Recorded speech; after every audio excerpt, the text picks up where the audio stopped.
চোখের নদীতে অন্যের হাত ধরে চলে গেছো দূরে, পারি না তোমায় ভুলে যেতে।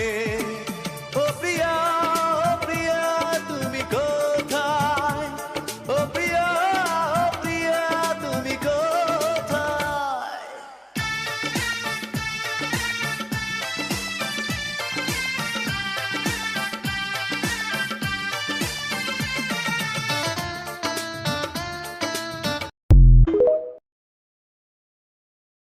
আটক করেছে পুলিশ। মানহানির অভিযোগ ছিল বলে অভিযোগ স্বজন ও এলাকাবাসী। বিশৃঙ্খলা আরো অনেকে মারা যেতে পারে।